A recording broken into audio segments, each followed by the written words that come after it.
Hello, I am Vinita Jaiswal. I am a reporter with the New Indian Express. You are watching EdexLive. Today we have with us CEO of Crimson India, Mr. Kunal Mehra. Thank you, Kunal, for being with us. Thank you for having me. So, Kunal, let's start with this current scenario that we are facing. Many schools don't offer A levels and IB. So, how can students still make a very competitive profile while applying abroad? Great question. So, a majority of Indian students cannot attend an IB school or an A-level school either because of affordability or there isn't a good international curriculum school in their city. And admission officers in the US understand that a vast majority of Indians go to an Indian curriculum school, and they're very open to seeing students from a variety of backgrounds. The only concern they often have with students studying the Indian curriculum is whether the curriculum was rigorous, whether the grades accurately reflect a child's actual competence. As you may have noticed, there's been a bit of a grade inflation in India over the last 20 years where kids are now scoring 100 on 100 in English, or getting 99, lots of students getting 99, 98. And that creates a question mark as to whether it's easy to get these scores, or is the child as good as the scores indicate. And to eradicate that doubt, I highly encourage students taking the Indian curriculum, either because they can't take the IB or A levels, to consider taking what is called advanced placement or APs. This is a curriculum or a set of exams offered by the College Board, the same company that runs the SAT. You can write the AP exam not even if your school does not offer AP, at an independent test center, and most major cities in India do have a test center for APs. You can self-study. It aligns quite well with some of the stuff you're studying in your Indian curriculum, for example, calculus, physics, etc. But it also allows Indian students to often diversify their subject choices. What I mean is, if you're doing an IB curriculum, you will take sciences, humanities, and math all together in class 11 and 12, whereas in India you have to choose between sciences, humanities, and say commerce. And again, the same sort of advice for state board students: take the AP exams so that there is parity.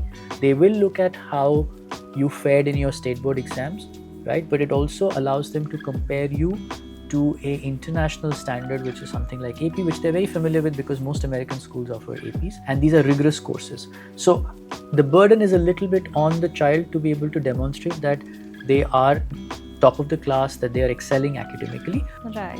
So what are the major misconceptions Indian students have while applying for universities in US, UK?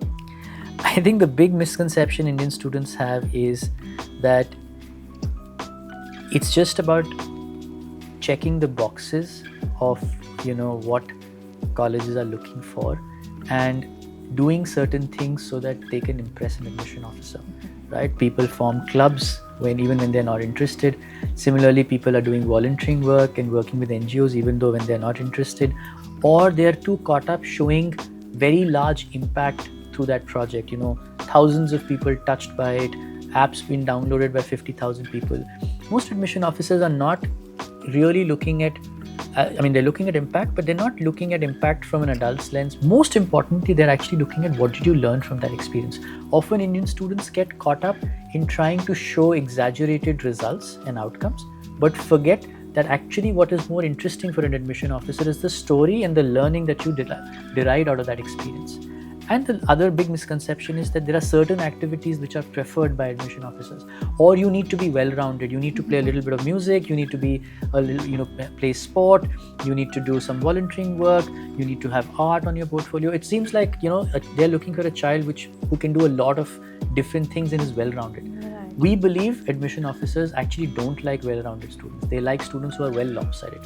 You have a fair diversity of interest, maybe 3 or 4 things, but there are 1 or 2 things that you really deeply invest in building. And so, I would say those are the big misconceptions that Indian students carry. Right. So, Kunal, one thing that you would advise the schools, Indian schools, or the counselors to do to enhance the chances of students who are applying abroad? I think Indian schools and Indian counselors need to really understand what college admission officers are really looking for, right? In India, often we build our knowledge bases previous success, right? As in the case of financial industry, previous returns are no reflection to future performance of a fund, and they draw sometimes their own conclusions from a child who was successful in the previous years, without really getting to understand the full story. We get too caught up in the whole profile building end of things, and often emphasize too much on these projects that they need to do. Of course, these are important to do, but we need to understand the larger story, the narrative of a child, and be able to help that child tell the story in the most authentic way, right? It will also help schools and counselors to understand, what schools have. Each school has different priorities. Each school has a certain kind of student they're looking at. So advising your student, because a lot of students will say, I want to apply to all 8 Ivy Leagues in Stanford, right? Being able to guide them as to what are the various opportunities available in the US across the spectrum, right? You don't have to just apply to an Ivy League. There are non-Ivy League schools which are as good, sometimes even better, right? Duke, Chicago, etc. So being able to guide the child as to what is a good fit school for them is only something that schools can start. It's a conversation only schools can start, and that would be really, I think, helpful. And lastly, I would say, a lot of school, I'm not saying all, but a lot of school counselors and schools don't realize the importance and significance of the letter of recommendations that they have to write. And sometimes some counselors will write very generic letters of recommendation, or write the same thing for everyone in a different version. What admission officers are looking at is your take, your opinion on that student and how they fare compared to others. And that letter of recommendation can often make a big difference on the admission outcome. And it's incumbent on the counselors and the school to really dig deep in every child's sort of profile and be able to represent them correctly in that letter of recommendation there. Thanks a lot, Kunal, for your time. You're welcome.